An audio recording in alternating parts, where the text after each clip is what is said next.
Hello and welcome to Season 4 of the Let's Talk Wrestling podcast. As always, I'm your host, Kelby Bachman. Please give it up for the next guest on the show, Jeremiah Moody.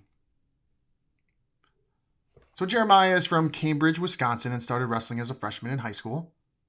By the time he graduated, he put together a real, respectable career.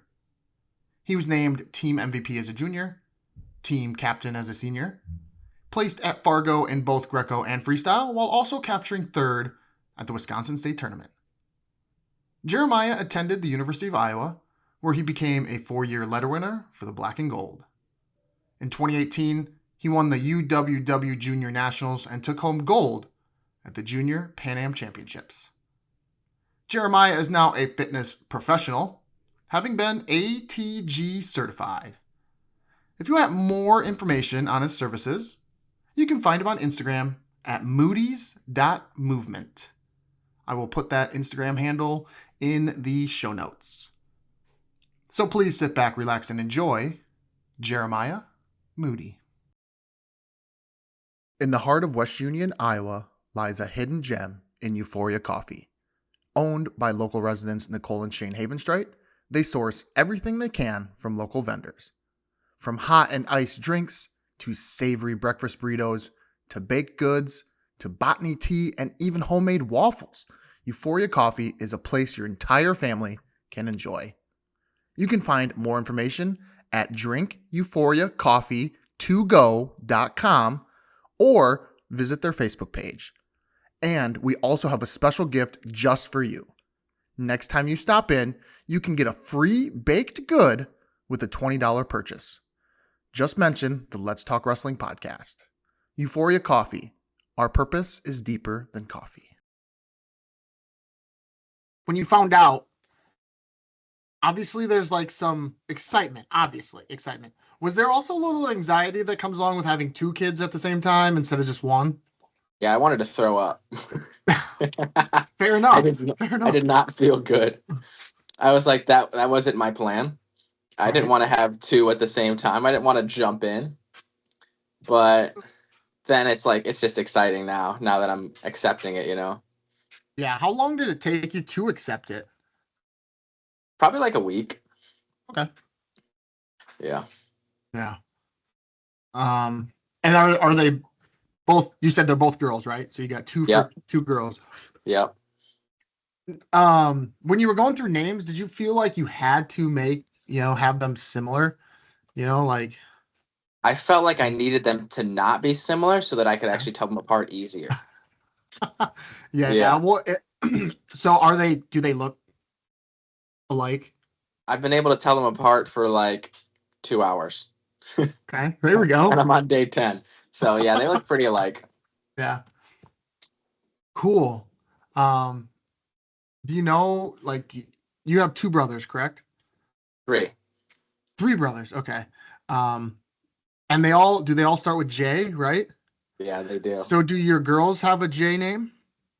It's Anya with an A, okay, and then Zofia with a Z. Zofia. It's like opposites. That's kind of fun. Mm-hmm. Was that did you do that on purpose, I assume? Maybe? It was just one of the options. It wouldn't need to be opposite. The other one we were thinking of was Katarina. But then we're like, okay, Katarina. Then people are going to maybe call our girl Kitty Cat or Kitty or Cat. And it just didn't really feel right. Yeah. Wow. So how'd you come up with those two names? I think we got the second one just through an app.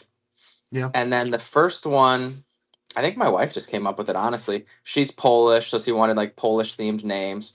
And I was like, yeah, it beats like a Shelby or a Madeline, Shelby. Huh. It's awfully close to Helby. Is that taking a shot at my name? No. No, that's great. I mean, so far, I guess, how has it been adjusting to having two at the same time? I'm sure it's been a lot, but how's it been? It really just means that there's no break. Yeah. Like, I was talking to my wife the other day, and I was like, okay, like, if we're just thinking logistics, does it make sense for you to do the entire night's feedings and I take care of every other thing, dogs, house, chores, food, whatever. And it didn't, because if you do it all by yourself, each feeding is an hour, because it takes like 30 minutes to feed each kid. So then if they're getting fed at 12 a.m. midnight, at 3 a.m. and 6 a.m., so it's 12 to 1, and then 3 to 4 and 6 to 7, Mm. and then you're just not sleeping. Right. Whereas it could be when it's both of us, it's 12 to 12:30, it's 3 to 3:30. So Okay. the adjustment there is like, okay, we need to get the numbers down. We need to plan things, because otherwise we're Mhm. going to be here all day. Yeah. Did you seek any guidance from another pair of twins that you might know? Gosh, they're come on the tip of my tongue. I think there's Tom and Terry Brands. Yes, yes. I actually didn't seek guidance, but the joke I was thinking of the whole time was I was going to send them a picture and be like, here's Tom and Terry, Moody. But then That's funny. it ended up being girls, so it didn't really work out. Yeah. Did before you found out, did you joke that you were gonna name them Tom and Terry? I did. I did. Yeah. Was your wife like if they happened to be boys, was your wife on board with the names Tom Not and at all. Terry? No? Not at Okay. all. She would actually get Uh mad. really? Yeah. Yeah. That wasn't her vibe. uh well, I guess speaking, as we said something about your family, so you got three brothers. How's the order go? Are you the oldest? Are you the middle, or where do I you rank? am second youngest. Okay. No, I think that's how it works out. So it goes Joshua's the oldest, Okay. then Joey, then me, and then Jacob is the youngest. Okay. Nice. So four of you. And how far apart are you? My oldest, the oldest is 7 years, Joey is 5, and Jacob is 4 years younger than me. Okay. So it's kind of You, a range. yeah, where are they at? Joshua is in Milwaukee. Okay. Jacob is in either Tennessee or Kentucky. He's in the military, and he never explains it in a way that I can understand. So I can never remember it. And then Joey's in Wisconsin somewhere. I'm not sure the exact city. Really? Yeah, he's just. Yeah, no clue. No clue. And where are you at? You I somewhere am near in Iowa City? Coralville, Okay. so right outside Iowa City. Yeah. And what's your wife do? My wife works for a medical device company. So to make it not more as complicated, she works for a company that sells a camera that tells diabetic people if they're going blind, but the camera is AI. Wow. And she'll go to clinics and train them on how to use it. So yeah. But she Wow. teaches yoga for fun. Yeah. Okay. There we go. Wow. How did she get into that? Because that seems like something that was just with AI, being kind of a newer Yeah. technology, like it Hmm. has to be something that's been recent for her. Am I wrong? She's been there either 2 or 3 years now, and Okay. we have a friend who she swam with in college, who got a job at this company before her, Okay. and so she just made a move there. She used to be in sales, Yep. and she liked the competition of it, Ah, okay. but she also didn't like how the pay wasn't consistent, you know? Correct. Yeah. So she likes the competition, but she wants consistency, and it's like, well, you're not going to really get that in sales. Yeah. Right. Hmm. Wow. And so did you two meet at Iowa? Yep. Okay. So Keegan Shaw was Okay. my roommate, and he was like dating on and off one of Nicole's friends who was also a swimmer. So it was like swimmers and wrestlers hanging out. Wow. Swimming. Is there a lot of parallels between swimming and wrestling? Like, were you able to kind of chat with her about some of the similarities and how it's an individual sport? It's really about It's pushing yourself. it's similar in that way, but then it's also crazy because like, okay, yeah, I spent 10 plus years in a wrestling room, and so now like it's funny because like I'm in the same city, and it's like, okay, there's stuff going on this night, like what? But the parallel there is swimming. She spent 20 years looking at the bottom of a pool. She spent 20 years looking at a black line. No music, no sound but her breathing. And it's like, talk about boring. Yeah. And so some people may think wrestling's boring. You're in a room, you're not going outside, it's hot, it's sweaty. But you get different partners, you get different Mhm. moves. There's 4 strokes in swimming. That's crazy. Yeah. What was her stroke of choice? She was best at backstroke. Really, I tried backstroke. I work at a YMCA and we have a pool, and so we taught some swim lessons for a little bit. And I tried the backstroke, the worst. Like out of the four, that is the worst stroke. I just can't. Like I suck. I Yeah. almost sink. You know. Swimming's hard. Yeah, yeah. Um, what about you? Are you able to, hang a little bit? What I've had her teach me how to swim. I already knew how to swim, but I've had her like refine my technique. There you go. And she swims about 3 times as fast as me. So if I'm just going down from one end to the other, she'll go down, back, down. And I'm like, oh, okay. So this isn't me mental toughness beating you. Nope. You just got me. Have you trained her in foot sweeps or anything like that too? I have, and it's funny, we actually wrestled maybe like a year ago, and I was just hitting all this crazy stuff. And I was just really taking advantage of it. But it's funny because there was one time in an apartment we lived in. I had DeSanto and his girlfriend over, and I Mhm. taught Nicole how to hit an outside step. And she's got long arms. She's taller Mhm. than me. Yep. And so I show her how to hit it, like maybe months before this, and we're hanging out in the kitchen. Next thing you know, she hits an outside step. I'm on my kitchen floor trying to sprawl. Everyone's laughing because she's about to take me down. I'm in a fight for my life to get my leg back. And I'm like, do you really want me to sprawl hard on this kitchen floor? Like, what are we doing right now? But yeah, she picked it up well. Wow. Okay. That's got to be kind of fun, when you're kind of because I assume you're kind of athletic and um competitive, and then you have your spouse or your significant other, is also competitive and athletic, and probably just Yeah. makes for a fun time where like you almost can pick up anything like pickleball, basketball, you name it, tennis, ping pong, and it's always Yep. just like a battle to the death Yeah. almost. Not really, but kind of. Even happens in board games. Really? Yes, there we Yeah. go. We go hard in board games. Yeah, my wife is kind of the same. Like board games, especially, she'll get almost cutthroat, where it's like Yeah. super competitive. Um, Hmm. oof. So I've had to learn, I've had to learn to lose a little bit, because like she's my wife, I can't really Yeah. like, it's different than if I lose to my buddy, I can be Hmm. a little different, but like when I lose, I got to be able to like kind of tone it down. I can't be mad at you the rest of the night. Yeah. I can be for like 20 minutes, but like I got to get over it.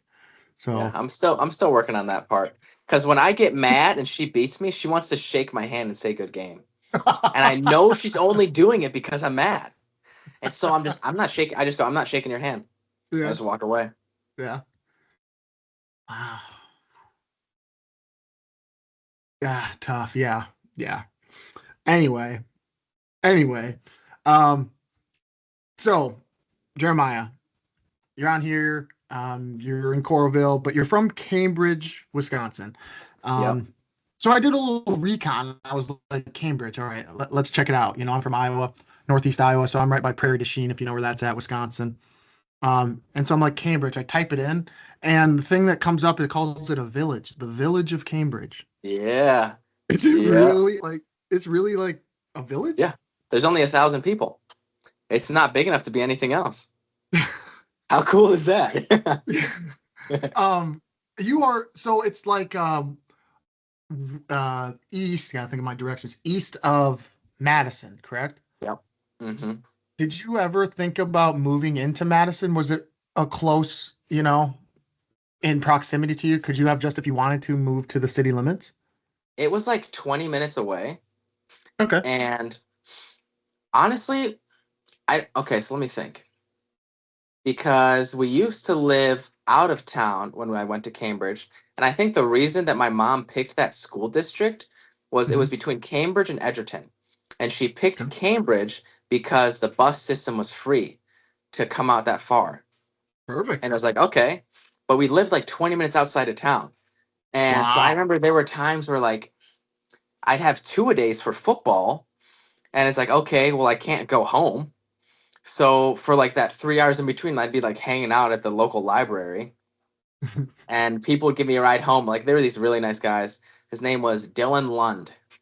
He was a wrestler. He played football, or maybe he didn't play football, but he played something. He also wrestled, but he was a ginger, and he gave me a ride home once, and it was icy. So like a 30-minute drive at 8 9 p.m. And I remember us sliding on the ice, and then he just dropped me off, and I thanked him, and I was like, "We gotta move into town. Like this isn't working." Yeah. But I did go to a wrestling club in Madison. I went to Advance, and that was a casual drive. Wow. 20 minutes though, 20, 30 minutes. That's that's quite a ways. Yep.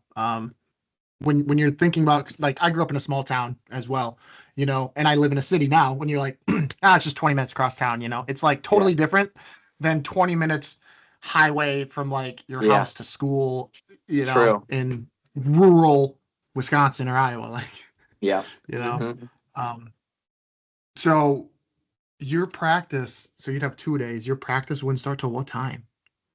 Well, this was football, Right. and so I think the first practice might have been around like 8 or 9, but the Okay. second practice was like 3 or 4. So you'd go for like 2 hours, so get Mm-hmm. done around like 11 or 12, and then I'd have 2 hours. And it's like, so what am I doing now? And I was new. I didn't play sports until my freshman year, and Mm-hmm. so I didn't know anybody, and so like I didn't really hang out with anybody until like later on. So I was just chilling at the library.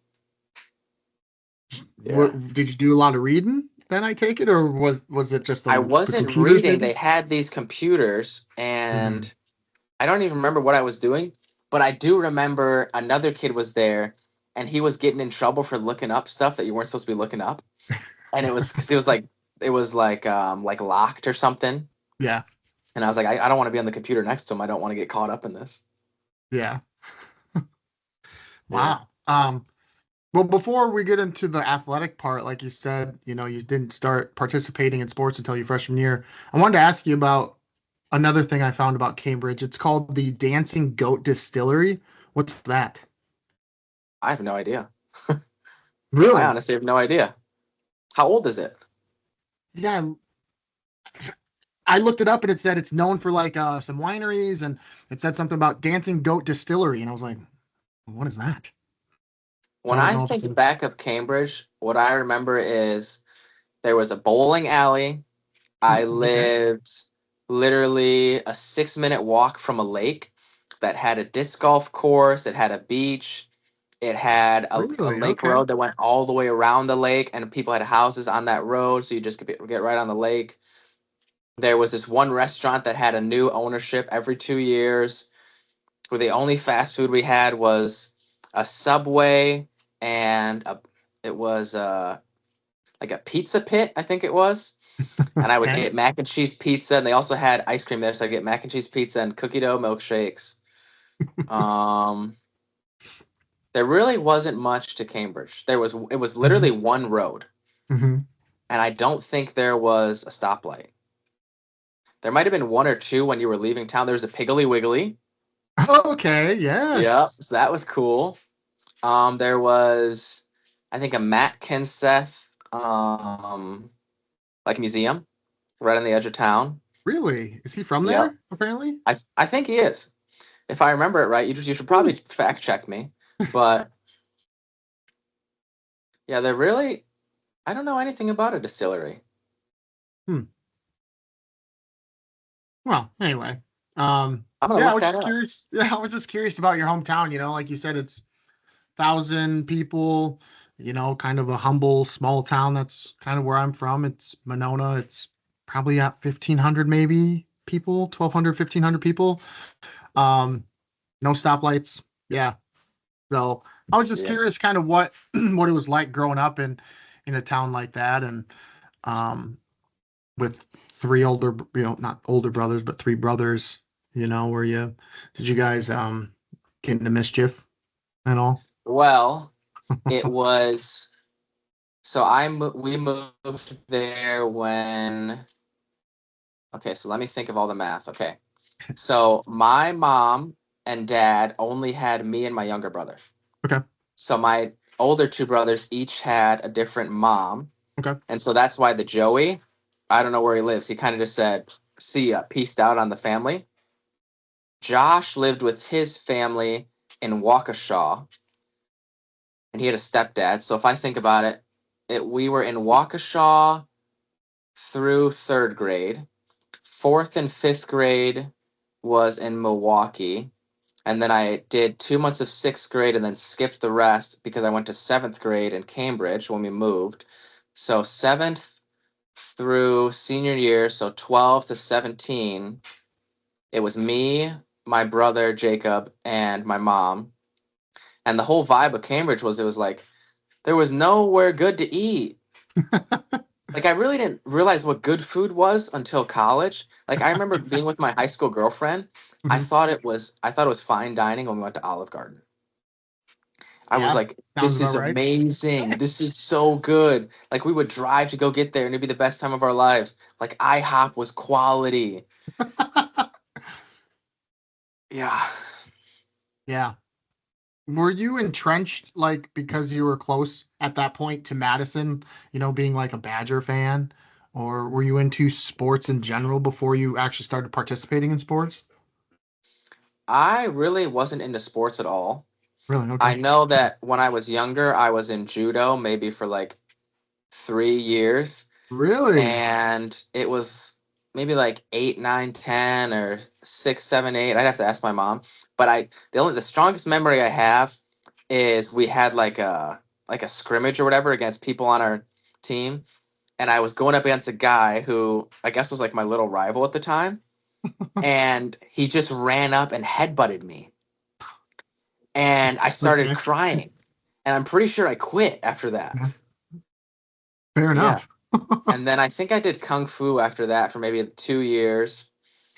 And then another crazy thing, like our sensei, you had like this staff that was his, and he cut it into three pieces, and he gave it to like his favorite students, and I got one of the pieces. And 10 minutes later, my piece was gone.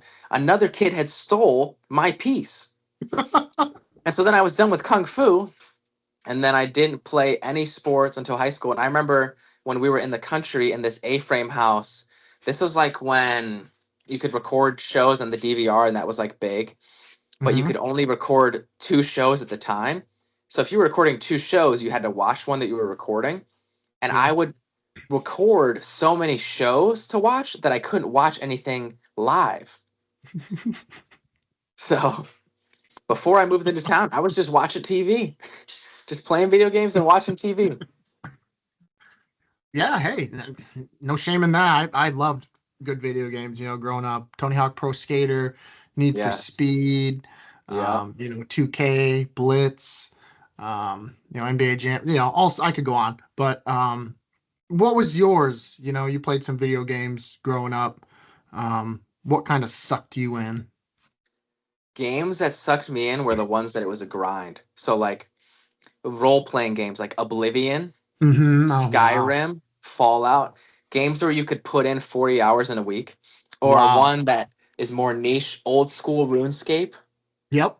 Oh my gosh. Oh, Yeah. I hammered that. And so then, like, fast forward in college, I had to make myself quit video games because one year we got like our per diem checks, like you're on winter Mhm. break, you get it. We got $500 at Thanksgiving one time. I immediately the next day bought an Xbox One, Fallout 4, and I put in 40 hours over 1 week where we didn't have school. And I was like, okay, I'm working out twice a day and I still had time to play video games for 40 hours. I should stop. And then later on, another year, I started playing RuneScape again, and I would Mhm. just have it going during class. And in 45 days of having my account, I had 30 days of game time. I would have it going when I was in class. I would have it going when I was in the bathroom. I would Mhm. have it going when I was in the shower. I would reach out and click. I would have it going when I was playing a different video game. So just games where you can just grind Mhm. and compete against someone else or just get to a maximum level. I love leveling up. That's probably what the connection is, leveling up. Hmm. Um, you said that you kind of had to stop. Excuse me. You said you had to stop.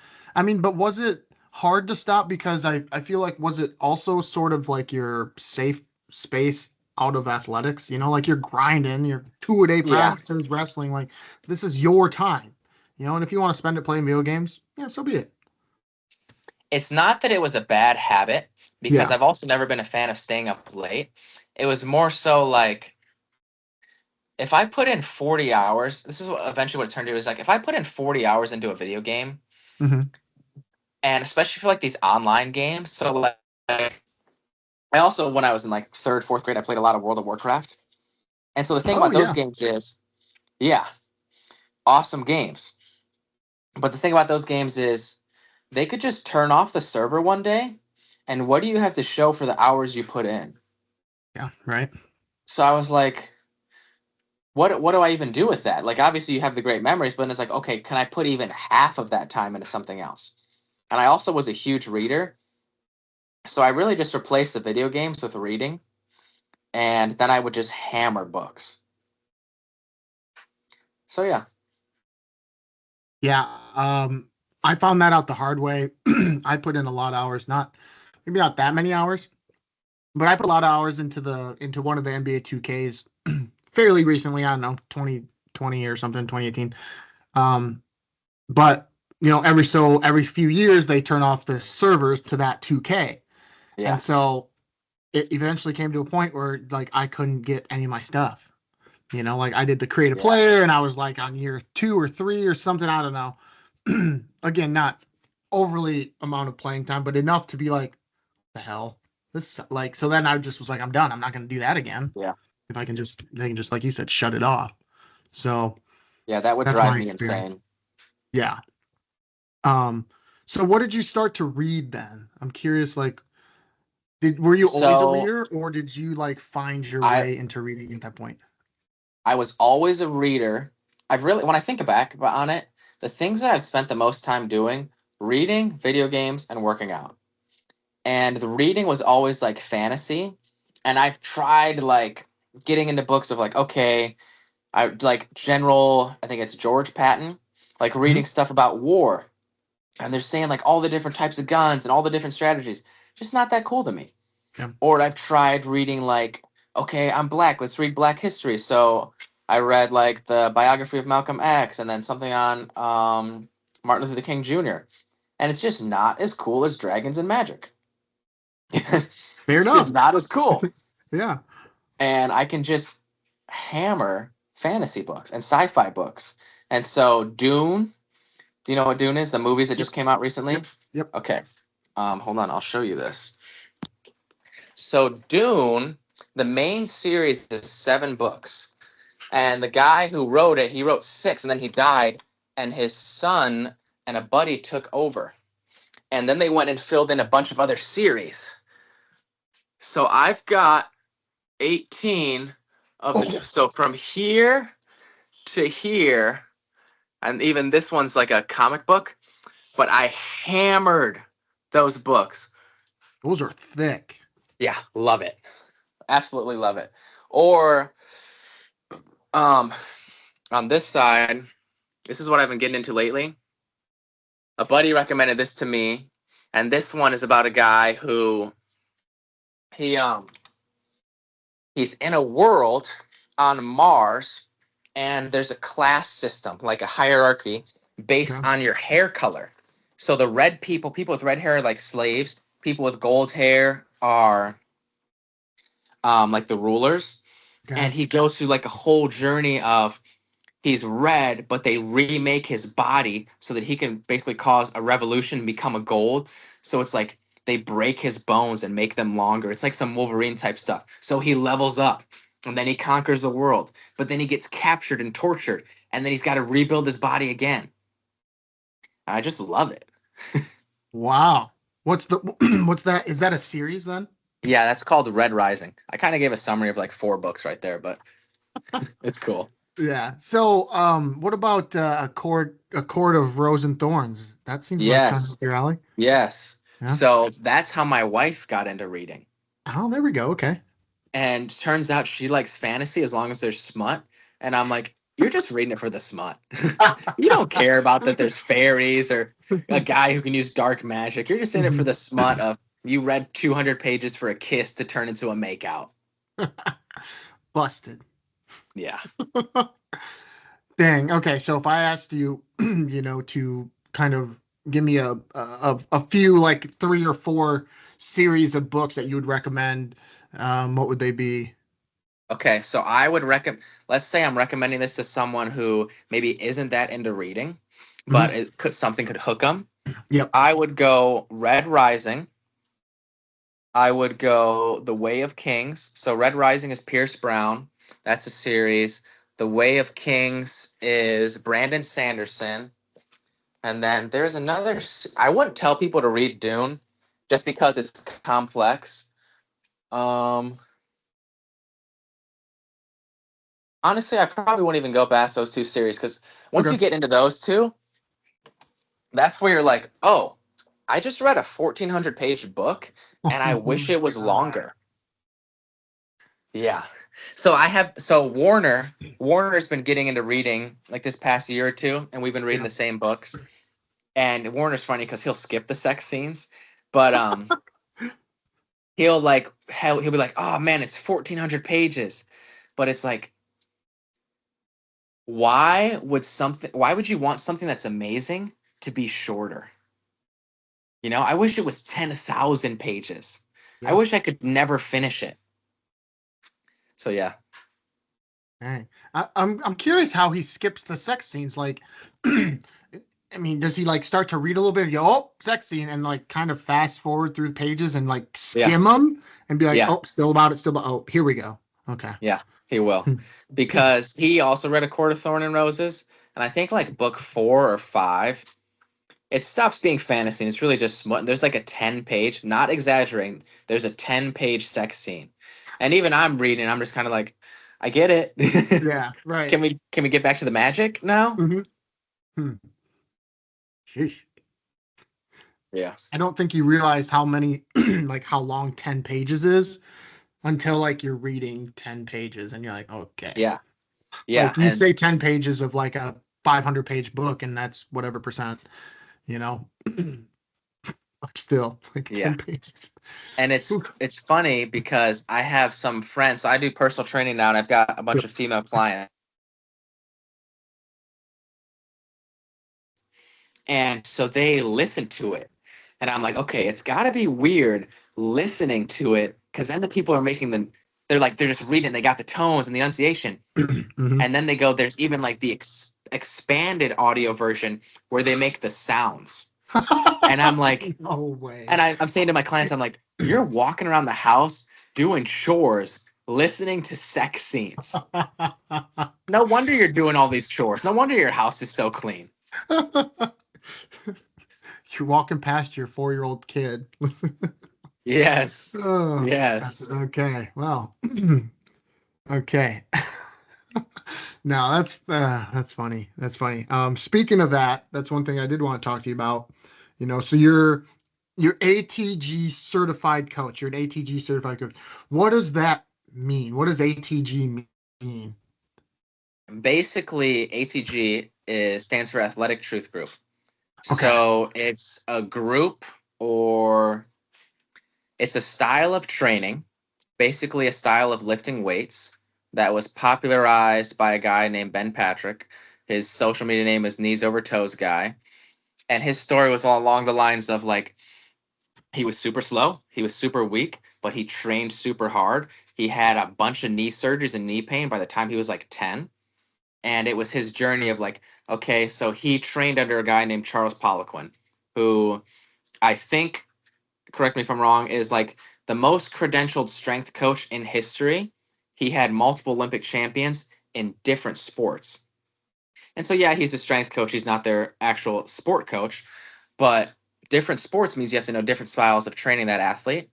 Mm-hmm. And so, okay, you're looking at a guy, Ben Patrick, who has he has a artificial kneecap because one knee is so messed up and had surgeries on. The other knee has a bunch of torn, like ACL, MCL.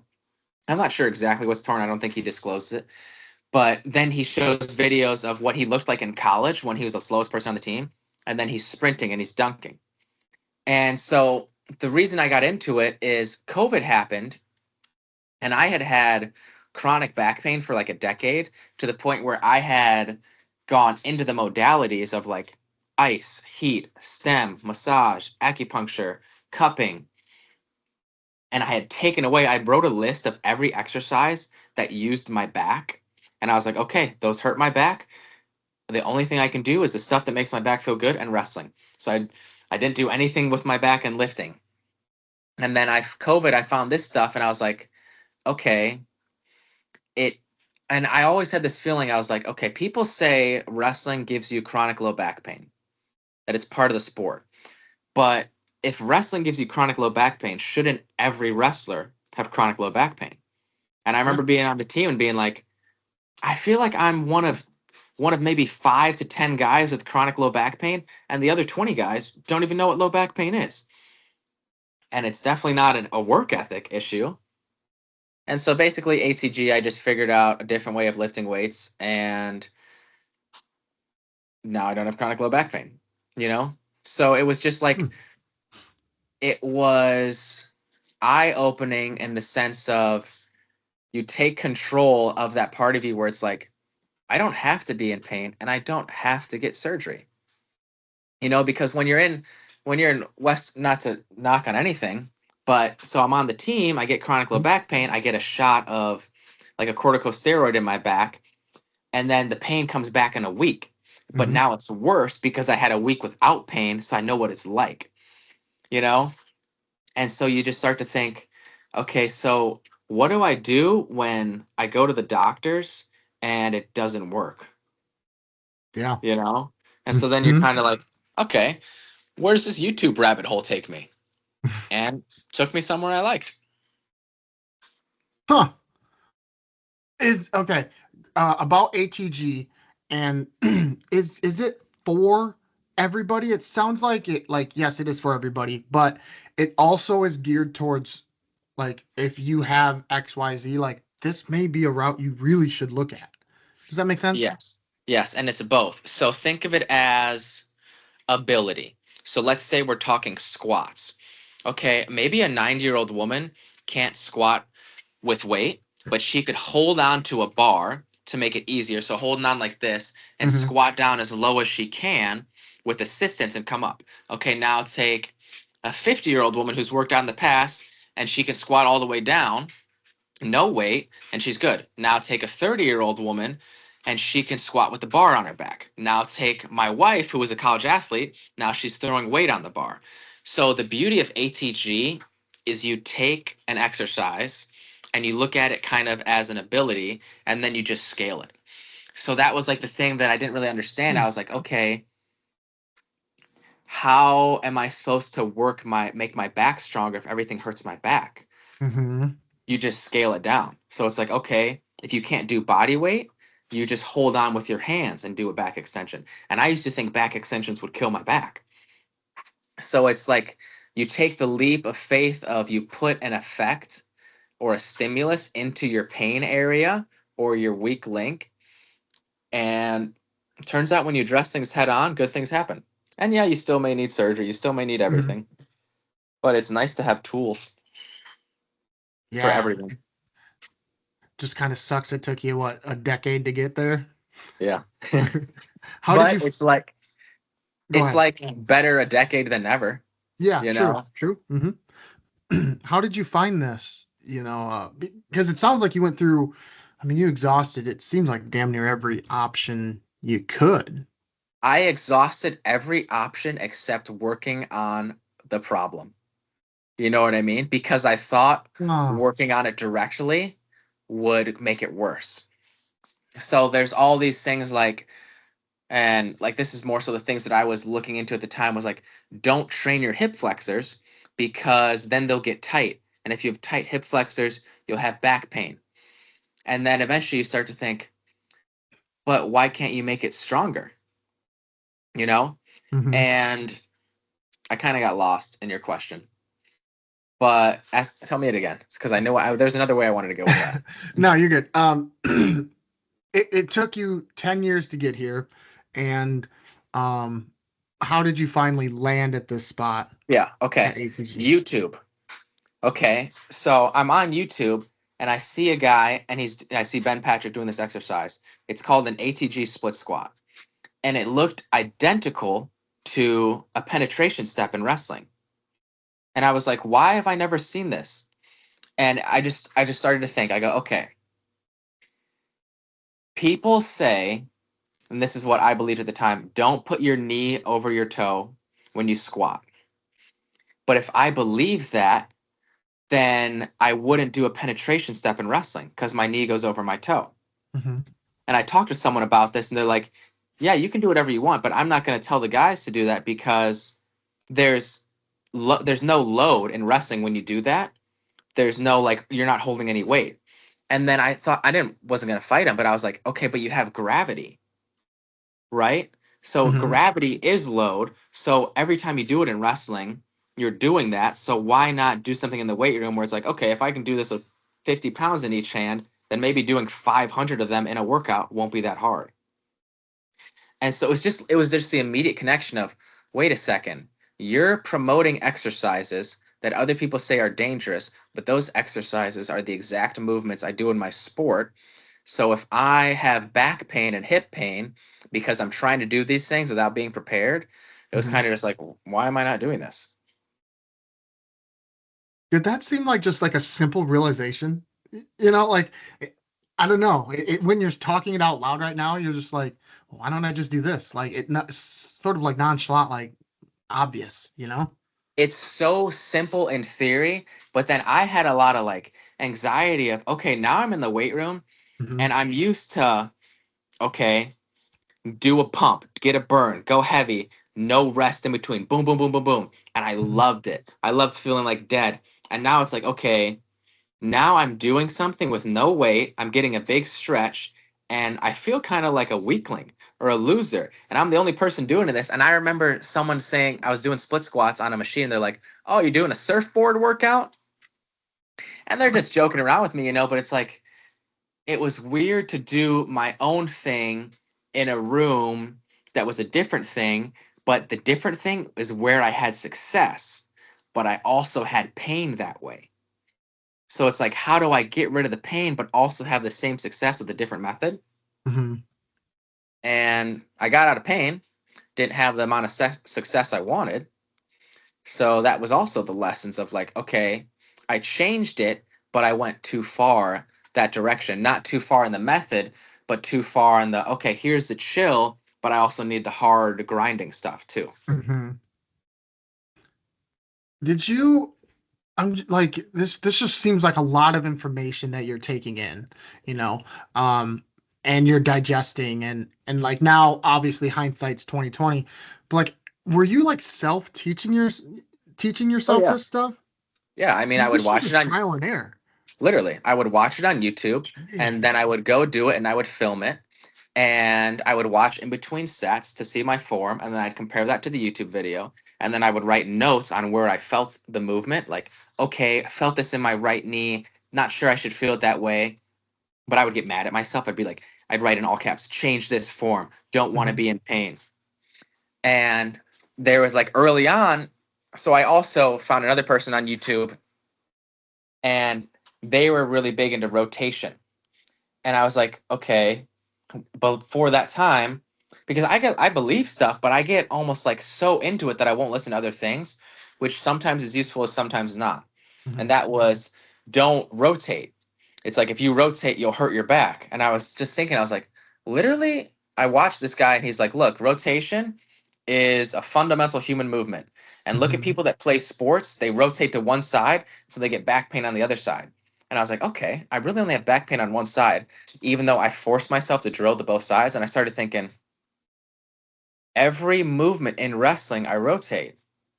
but I've never trained rotation. And I'm just like, okay, good thing I'm getting these epiphanies before I decide to retire from the sport. But yeah, literally, I would just go on YouTube and I would watch the videos and then I would just film myself. And it was all trial and error. And eventually, ATG came up with an app to where you could submit the form. And so that was Nice. huge. Yeah.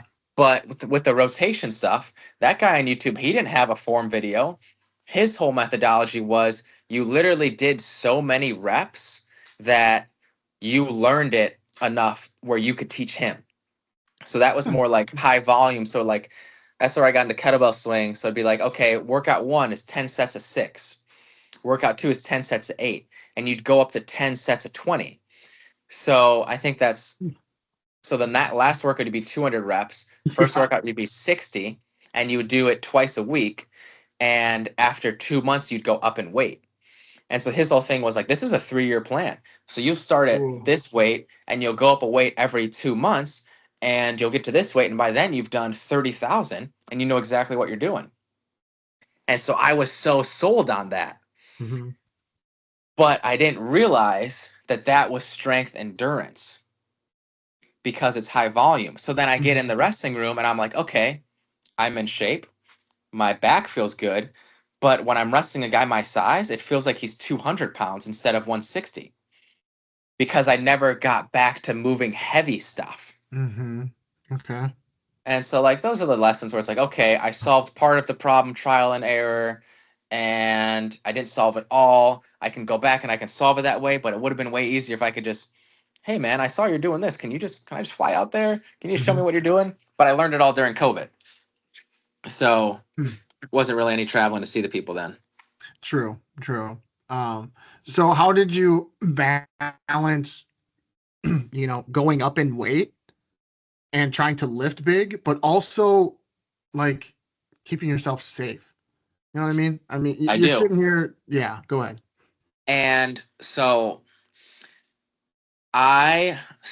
so follow the ATG to get to the answer to that question. ATG, I started by just the membership of where you just pay $50 a month, you can submit your form. But I Yep. had questions. I Yep. was like, why am I doing this rep instead of that rep? And eventually I just signed up for the coaches membership so I could ask questions directly.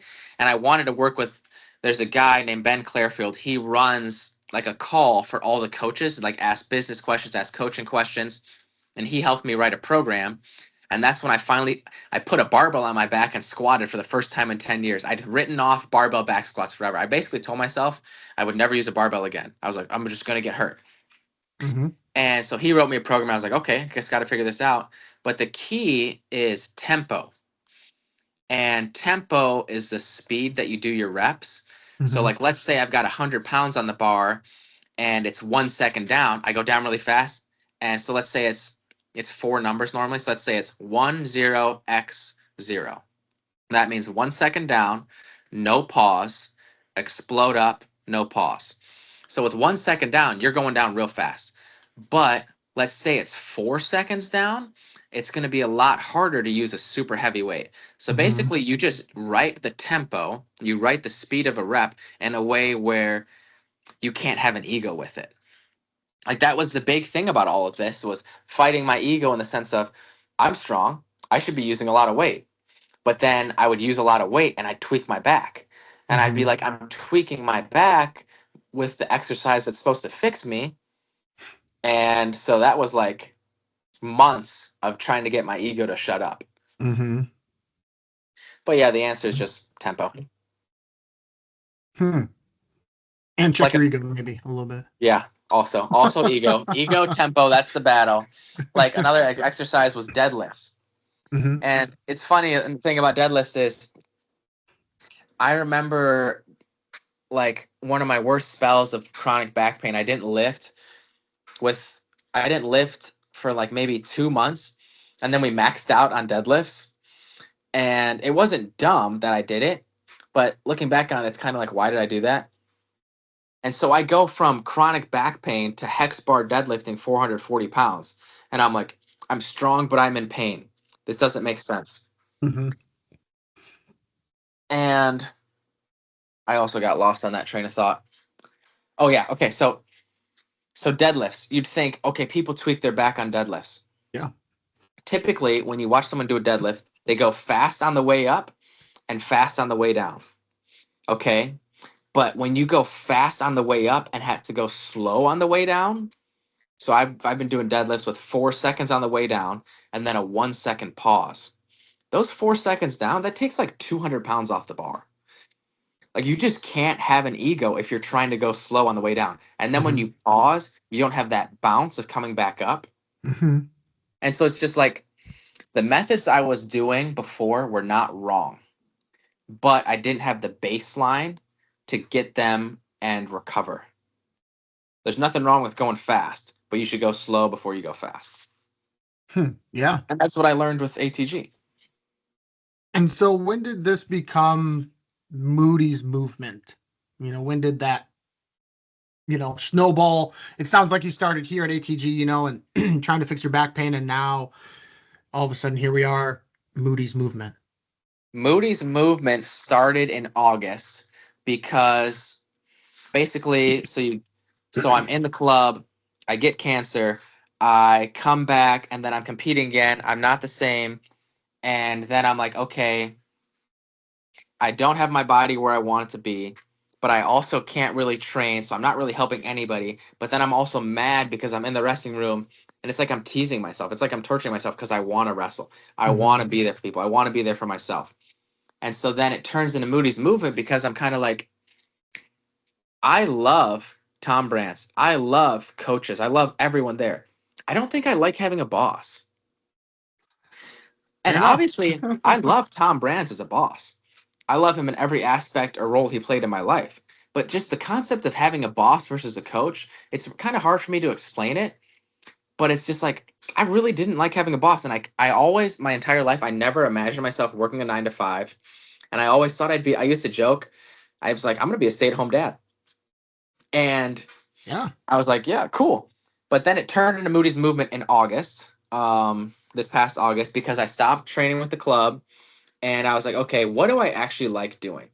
I like wrestling, Yep. but my body hurts, so I need something to pass time with my mind as I heal my body. Um, I like working out. I like dogs, and I like kids. Okay, I don't want to work at a daycare, and I have two huskies. Dog training is really hard. And then I was like, okay, that leaves working out. And I'd already been to get certified in ATG. It's a little different from most certifications. Like you can't just go do a course. You Mhm. have to do form of a specific number of exercises, and then you have to coach someone to do the same correct form. And so I had a friend who I coached her to do that form so that I could get certified. I was kind of like, what if I just roll with this? And so in August it became Moody's movement, and it really is just mainly ATG movements because when you just take someone off the street, Gen Pop, like a lot of them, they are not strong enough to do anything. Mhm. Like Yeah. I had a client, I put her on the bench to do tricep extensions and she couldn't get up off the bench. Like she didn't have the core to sit up. And I thought she was kidding. And so I was just watching her like squirm around. And then eventually I helped her up. But yeah, long story short, Moody's movement just turned into me wanting to continue into something I loved and also by making it my business, I was basically able to buy myself toys that I wanted for my own training for the business. So now I have a garage full of gym. And that's one of the biggest things I learned during COVID is COVID happens and we couldn't go into Carver. And I was like, COVID literally just took my home Mhm. where I went twice a day for multiple years. And I was like, so where am I supposed to work out now? And I realized that if you own the equipment and it's in your garage, people can't take your garage. True. So that's kind of True. how it all started rolling. Wow. And my other question about Moody's movement, I have a couple more, but where'd you get the logo? Like, who The created this logo, logo? yeah, I just had a friend who she's not even a designer, but I had a friend who she did yoga with my wife. She would go to her classes, Hmm. and she's some complicated word for basically she creates the protocols that tests people to see if they pass for like their psychological diagnosis and if they're approved for their meds. So kind of like, I think it's a psychometrician. Yeah, weird. Ah, But all anyways, right. side gig, she helps people start their businesses. So I was the 63rd Oh, business she'd help start. And wow. so Jeremiah was a bullfrog. I got a bullfrog tattoo, and I was Got like, it. can you just make me like a frog that's like goofy? And that's how we got it. And she just made it and just been rolling with it. I love it. I Yeah. love it. Where can people find Moody's movement and want like if they want to inquire about it? And I'll put this also in the show notes. I published the episode.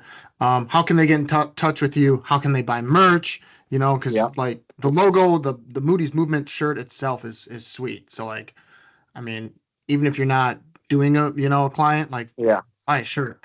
Yeah. So kind of all that stuff.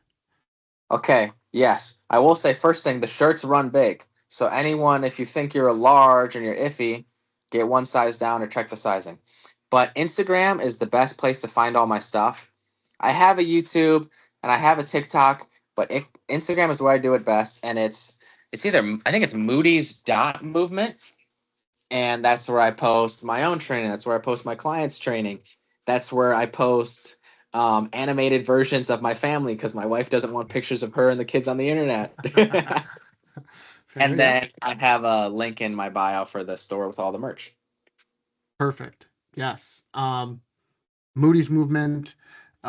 Is it also for, say, like senior citizens who are just trying to stay active and want Yeah. to be able to, I don't know, walk up and down the stairs with a basket of laundry or something like that? Yep. My oldest client is 74. Oh, wow. Okay. And when she came to me during her first workout, I was like, what's your background? Sports, anything? And she's like, this is my first workout ever. And I was like, what? This is your first workout ever? And so she's cool. Like I'll have her doing bicep curls with like a 2 pound plate. She's like, oh, I really feel that. Like that really gets the muscle. Like this is way better than physical therapy. And I'm like, cool, keep coming. And she's funny because she'll bring her husband because her husband drives her to the sessions. And Hmm. so he'll just like be sitting in the corner watching me put her through a workout. It's cool. But yeah, I'll take anyone. And that's like the beauty of ATG because so you just take that bicep curl Hmm. and put it on someone who's training to be the best in the world. You add more weight, or so let's say I'm holding it this way, have Hmm. them hold it this way. Hmm. And so now you're working a muscle that's probably weaker, or put a fat grip on it. And so now you're working your grip harder. So it just really taught me how to scale everything. And when you know how to scale everything, you know your path to everything. And you can literally scale any part of your life. It's like, okay, I want to build my business. Okay, I need to start with one person. And then I help one person most, and then I built it two. It's just gradual. But yeah, I'll work with anyone.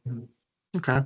Um, in your opinion, in your expert opinion, what is an overlooked area of the body or maybe like an underutilized exercise that wrestlers don't do enough or don't spend enough time working on, in your opinion?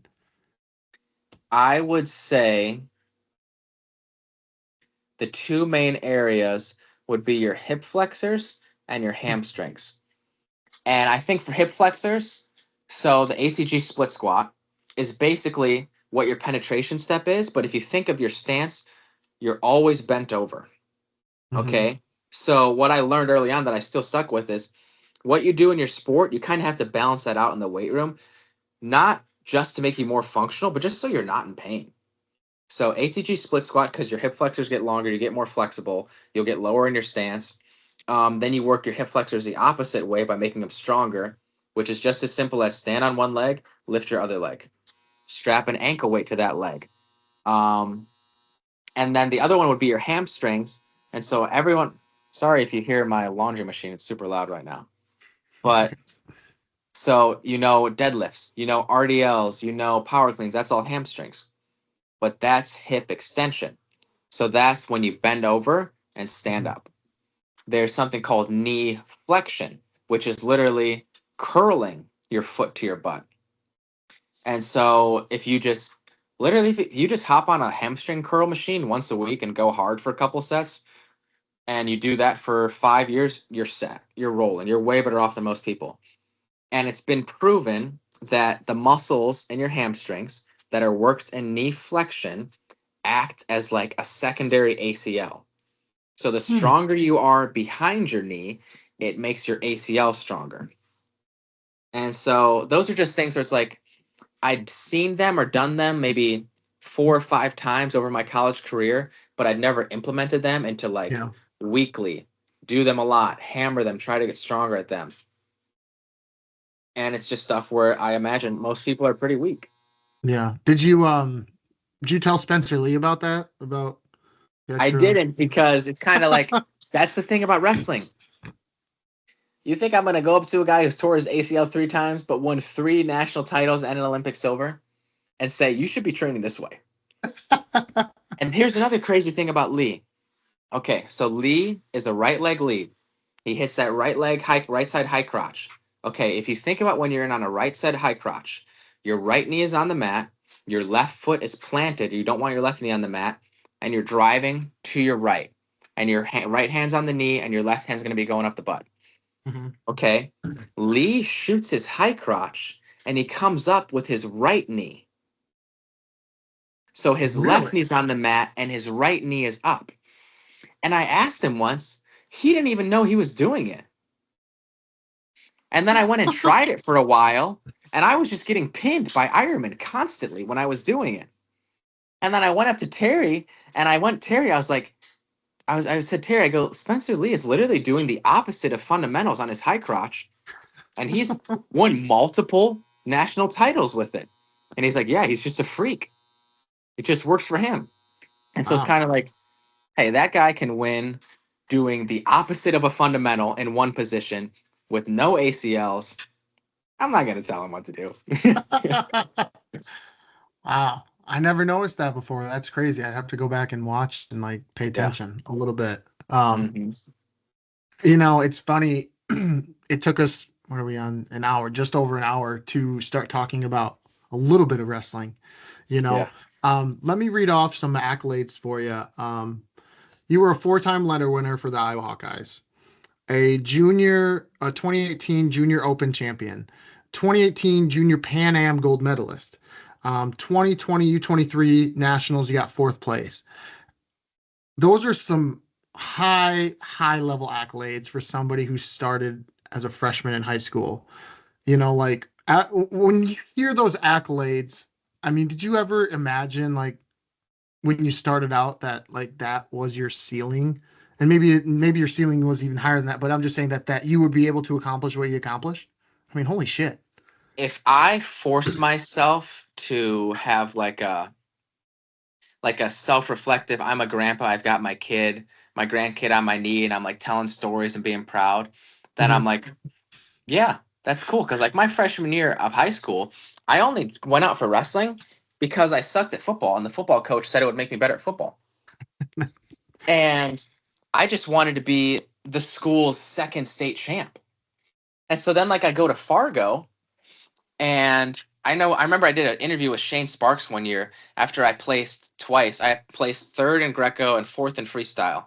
Yeah. And he's like, "You're a double All-American and you've never even made it to state." Yeah. Wow. I And don't mean to laugh, but I'm like, wow. it's Did that crazy. hit you? Did like you feel some type of way when you said that out loud? Well, in the moment I was mad. I was like, "Don't laugh at that. I'm mad I didn't make it to state." But I mean, Yeah. when you take a step back, it is funny. It is crazy. It feels kind of like a fluke. And like I look back on that, and there are moments like that where in that tournament, I lost first round in Greco. And I remember going to the paper with all the bouts and counting how many I had to win to get third. And it was like 10 or 11. I ended up beating the guy who pinned me first round. But when I think of like looking back on it, it's like, it isn't nothing. It's not Hmm. nothing. There is stuff there to say that, hey, I was not a bad wrestler. But when I think about it in terms of when I step back into I'm a competitor, it's like, hey, Lee Kemp I'm pretty sure he started wrestling in 8th grade. He won a state title maybe his junior year. He won 3 national titles. He won 3 world golds. Or I think of, okay, in 2018 when I won those series of tournaments, Hmm. like I think my career win is our highlight wins are over like Dustin Plott and Makai Lewis. Makai Lewis within a year won a national title. So it's more so like reflecting on, okay, what did I have going for me and what did I let slip behind? And then you look at, so that's 2018, and then go to 2020. What did I start to bring back? And then you go to the cancer relapse and trying to come back, and it's like, what did I struggle to bring back? And so, in terms of when I'm a competitor, I'm not happy at all. But I do have enough belief in my ability to be like, hey, I have proof that I can win and can perform. I just need to get it locked in the sense of it's not an undercard. It's we know he can do it, and if he doesn't do it, we're surprised. Hmm. If that makes sense. Yeah. I mean, you're right. Like, yeah, that 2018 circuit there, I mean, those are some big tournaments to win, you know? I mean, how were you feeling going into that year? I mean, there was probably feeling in your mind that you were going to be, or potentially like you were going to be the guy. Well, yeah, I mean, I went, well, caveat there, that's when I stopped playing video games and started reading a lot Oh, and okay, walking a okay. lot. And so I literally, like, I remember being like, okay, I would walk everywhere and I would walk and I would go by myself. I would walk for like an hour in random direction. I would just think, how can I get better at wrestling? Hmm. What do I need to do to win? And after every workout, I would think of the positions where I got scored on and I would drill it for 5 minutes after that workout. That's when I actually started doing, regardless of how long the workout was, I did a 5 to 10 minute cool down. So I was super lean. And then I was like, okay, I'm going 157. And so kind of like going into the what methods I didn't use, when I was going into 157, I did a lot of cardio. And it's not that the cardio was bad, but I stopped doing explosive stuff. So like I lost to, I think I got majored by Young in the wrestle off, and I went to like maybe 2 opens at 157, and I felt like I could last forever, but that I couldn't explode. And yes, there are 100 ways to win in those circumstances. But thinking back on it, if I could change it, outside of changing the mentality of find a way to win with what I have, it'd be like, why don't I do some explosive stuff? Like, why didn't I do stance in motion and try to hit a shot as explosive as possible? Why didn't I jump? Why didn't I try to do anything fast? Like, why didn't I do cardio where it was a bike sprint or actual sprint and then do something slow? And so it's kind of like looking back on, okay, did I have things lined up in the way I thought they were going to be? Yes, but I didn't have them lined up as well as I thought. Hmm. Hmm. Does that sort of like when you think about that or say that out loud, um, does that like piss you off that you didn't know that then, or does it, do you just let it roll off because like there's nothing you can do about it? Like you know, it seems like you have a lot of knowledge now that like if you had 5 years ago, I mean, we'd be talking German, you know, we Yeah, don't. Yeah. we don't know. And that's where I think um I think on one side of things it makes me mad, but on the other side of things it's like who cares? Because a lot of people, I've just had some people make the excuse of, "Oh, he beat me cuz he's been wrestling longer." And it's like, dude, I've been wrestling. You guys have been like when I was in college, my first year of college, that was my 5th year wrestling, you know? So I'm wrestling guys that have been wrestling for 15, 20 years and I'm Mhm. winning, not always in the room, but I'm winning at open tournaments. I'm Yeah. beating those guys. So it's kind of like it doesn't matter. Like, okay, bring it back to Lee. Maybe there was a way to not have as many injuries, but he made it not matter. Okay, so then the lesson there is one, it make it not matter for myself, but two, let's say I'm 27 and I want to come out of my retirement. Okay, where were the gaps? And I use like when I use the self reflection as one, how to address things now, but two is like the rage of I can do better. So I need to do this. You know what I mean? It's just Mhm. infinite motivation, but I don't let the motivation slip into Coulda, shoulda, woulda. Yeah. Because you can always be like, man, if I was more consistently working on my weaknesses, I could have been a national champ. But anyone can say that. Anyone can say they would have been a national champ if they did the things to become a national champ. You know, True. I Yeah. did the things to become a freestyle national champ. I did not do the things to become a folk style national champ. Hmm. And so you just have to be honest with yourself. Did I want it? Yes. Did I do enough to get it? Obviously not. Hmm. Which obviously hurts and makes you mad, but you have to use it as fuel versus you have to use it as like imagine I'm walking or running towards my next goal. You have to use it as a boost instead of a weight that I'm is pulling me back. Yeah. How'd you learn that? I mean, that seems like it's easier said than done for Yeah. you to say that and like for people to hear that, but how did you kind of put that into motion in your own life? I mean, I have to look back on like, okay, 4-year letter winner, but I was always a backup. And people can go, "You wrestled at Iowa." And I'm like, "Yeah, but I was a backup." And even the guys in the room, they're like, they don't look at you as like a backup. They're like, yeah, you were tough. You were behind a guy who was the number one seed at the national tournament 4 times. Okay, so you're not behind a chump. And a lot of people, not a lot of people, but a couple people around that era and that time would talk about how, yeah, we had a lot of guys that could have been starters at other D1 programs. And it's like, cool, but the goal is to be a national champion, so it doesn't really matter. And the long story lesson there is, okay, when you have a year where you didn't get what you want, you don't just decide I'm a backup. You know, like my senior year when I wrestled in the Michigan State duel because Marinelli took that one off to get ready for the national tournament.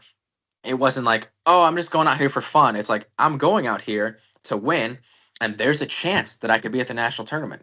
Like there were so many moments in the year where it's like, okay, you have a guy. We had maybe my junior year, the year where I started at 157 and wrestled a duel at 174.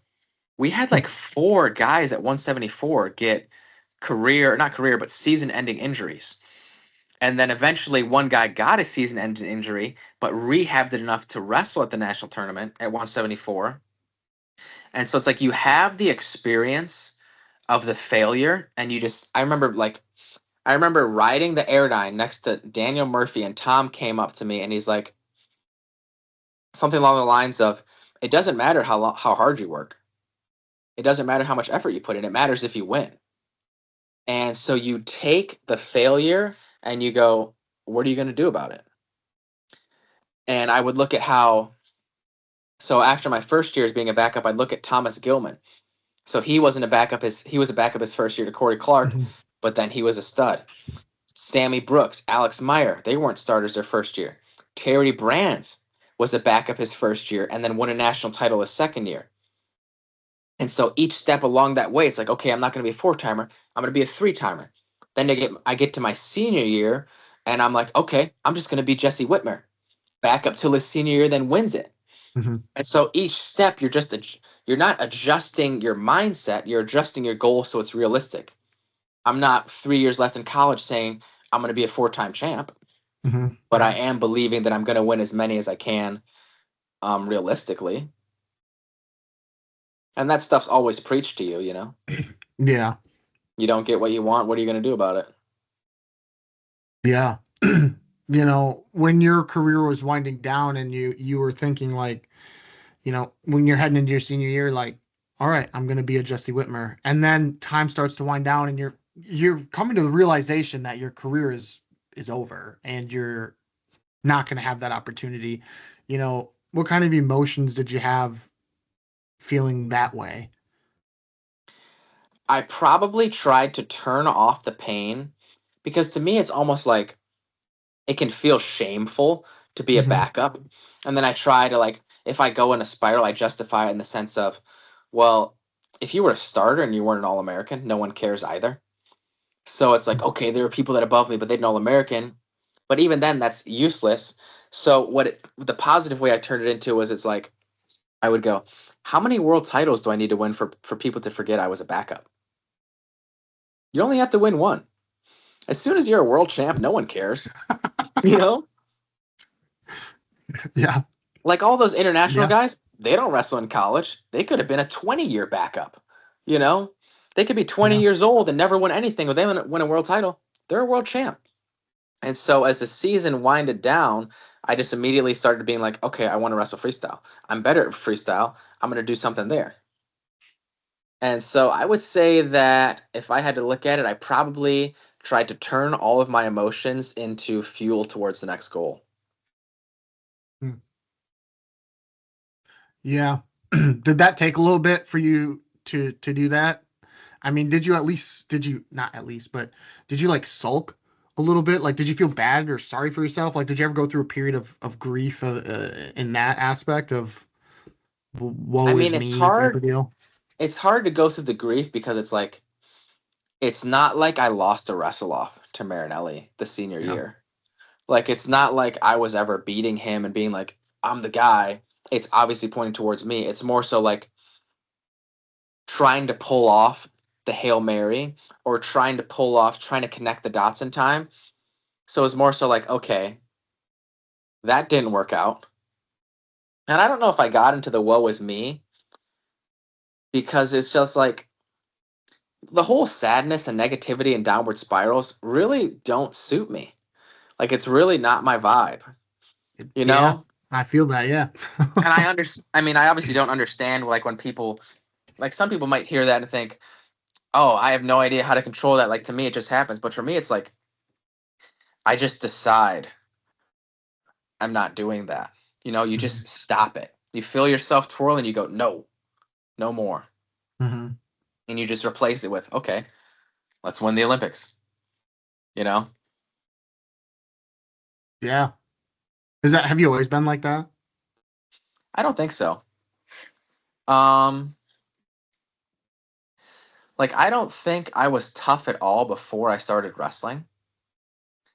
And like that story of me in judo quitting. Hmm. Um I've always liked hard work, but for a while I didn't like hard work outside of sports. And I definitely haven't always had the best mindset. I used to always have like a joking mindset, like I just didn't take anything seriously. Yeah. Or I was along the lines of like I remember being like middle school and like thinking like if someone did something really hard that like, oh, they're a try hard. Like you Hmm. shouldn't be trying hard right now. You're a loser. Hmm. And I think that the transition happened in wrestling as soon as I realized that the hard work helps me accomplish my goals. It's like, oh, I do that and then I win. And so then the mindset starts to shift and shift. And it's like, okay, how do I win more? And you just start adding in the pieces. Then you get to Iowa. And then you really realize that the mindset runs everything. And it really just depends on how you respond to what happens to you. So I would say that that mindset really just came from Tom and Terry Brands. Hmm. Yeah. Sorry, I'm taking that in. I'm just thinking like, wow, that you've done a lot of. We've talked to like if you take a step back and take a snapshot of this of this discussion we've had, a lot of growth over your time. That's what we've kind of covered. Like we've talked about wrestling, yes, but like we've kind of talked about the growth and the timeline of Jeremiah Moody, from younger to where you are now. It's been kind of Yeah. interesting and fun. Like I didn't, that's why I like doing this. I never expect really know. I have an idea maybe of what we're going to talk about, but like whenever I take a step back, I never know what it's going to look like. And so this has been interesting to see kind of Yeah. like I keep doing this with my hands, but yeah. Huh. A funny thing Wow. about it is so I always hated school. I didn't realize until my fourth year of college that you weren't supposed to hate school. Like people were just taking classes that they liked, and I was like, "What do you mean you're not supposed to like school?" And it's because I was in it for 5 years, I had to add on like a minor, and I ended up adding on another major. I added on a philosophy major. So I came in as like actuarial science. It's like this. It's the statistics of death, and I failed out of calculus. And so then I changed it to health and human phys because I was like, oh, I'll learn about the human body. And I almost was failing out of that. I failed human anatomy like twice. And then I was like, okay, Ooh. let me just pick the easiest class ever. So I picked sport and rec management. But then when I got into philosophy, I was like we can just come here and we can argue, and I'm getting class credit for that. And then like they would ask these questions and we would think, and then I would go to Terry, and I was like, Terry, I'm in this philosophy major, but this is what we talk about in these pre-practice talks. So like these people, this is class one. I'm 5 years in to philosophy. Like I basically already have my doctorate in this stuff in these undergrad classes. And so it's just like you're talking about the transition of everything. And a lot of the things that people learn in life, I got from wrestling. I got from those pre-practice talks. Who would have thought that you could basically get your own philosophy major just listening to Terry talk every day for 5 years? Yeah. Hmm. Yeah. And now it seemed like so that was your minor, right? Philosophy? I ended up getting it as a major, so I ended up with two Oh, majors. major. Oh, yeah, and you had sports rec and management as your minor. No, that was the major too. So it was sports and Gotcha. rec management was the first Okay. major, and then I was doing philosophy as a minor, and then I was like, if I just add in one more class each semester, it'll be a major. So I did that. Wow. And that was hard too because it's your 5th year of school and you've Hmm. got 5 classes. I think it was 5 classes per semester. Most people, their 5th year of school, they've got like two. Right. Yeah. And so then my girlfriend is like, why are you're gone all day? Like I go to my morning workout, I come home, I eat, I go to class, I was biking to class, I go to my next workout, and then I go to the library and I'm reading philosophy till like 9 p.m. So I'm proud that I did that, but that was a grind. Yeah. Yeah. Good for you. I mean, um, two majors and a minor. No minor, no minor. Sport and rec management is Oh, just no one thing. minor. Okay. Okay. I thought you thought you said you had to get a minor um Yes, with your that's what major. they were saying. And so I was a philosophy minor and then I bumped it up. So I just made it harder on myself for the hell of it. Sounds like something you would do. Yeah, literally. Before I let you go, I wanted to ask, you were in the Iowa room, which is full of a bunch of hammers. You listed a couple of them like Caleb Young, Marinelli, Kemmer, Warner, a bunch of other guys. You know, was there one or two of them that was just like impossible to take down? I've scored in 9 years between the two of them on Sam Brooks and Brandon Sorensen, probably a total of 20 points. And I was wrestling Brooks. I probably wrestled Brooks 200 plus times. Wrestled Sorensen 100 plus times. Mm-hmm. Just guys like Brooks, hand fighting was so hard. And so like I'd look for an opening, but I would take like an opening that wasn't my best move. So like an overhook duck, not my best move. But a guy gets an underhook on me for an hour, I'll try it. Yeah. Brandon Sorensen, that guy does not get out of his stance. Literally so hard to get that guy out of his stance. But then you got guys like Michael Kemmer. Michael Kemmer could literally have one finger on my leg and he would finish. And I could not get my leg back. Like I would wrestle a guy like Kemmer some days. Like if I wrestled him on like a Monday, I would get done with that workout and be like, I don't know how to wrestle. I got beat so bad I don't know how to wrestle. Or a guy like Nelson Brands. Nelson Brands, his thing is I wrestled him once and he basically gave me frequent flyer miles. He threw me so many times in 2 live goes. He threw me like 12 times. He would get one finger on my leg, and then a blink later, I would be flying through the air. So those are some really tough guys. Yeah. Yeah. And but at the end of the day, you were scrapping with them. I mean, you were right there with them with the best of them. Does Yeah. that give you kind of a sense of pride, to show how far you come and what you were able to get out of wrestling and how If I good if you I were?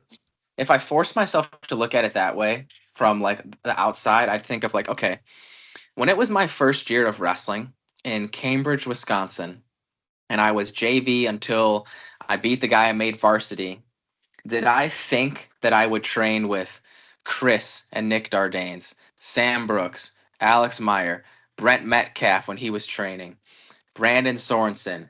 Um, like, did I think that I would end up training with multiple time Americans, multiple time national champions, multiple time world medalists? No clue. No idea that I would get there. So, like, there's this thing on Instagram where that's been going around where it's like, it'll show like someone losing something. It's like when you lost the gold medal match in Siberia, and then it's you as a 6-year old, like with the headgear on. We're wrestling in Siberia, and so if I could list all of the people that I got to train with in the trenches, like if I could just like the amount of all American honors, the amount of world champion gold medals, the amount of all that stuff, it'd be like, that is pretty cool. Thanks again for listening to this episode of the Let's Talk Wrestling podcast. Special thanks to my guest, Jeremiah Moody, for taking the time to sit down and chat with me. Cover art created and designed by Kristen Gill. Please feel free to rate, comment, and subscribe to the podcast. You can also check me out on Twitter, Instagram, and my Facebook page to hear more of my content. And don't forget, you can check out my website at letstalkwrestlingpodcast.my.canva.site. And, as always, be sure to tune in to hear the next guest of the Let's Talk Wrestling podcast. Take care. We'll see you next time.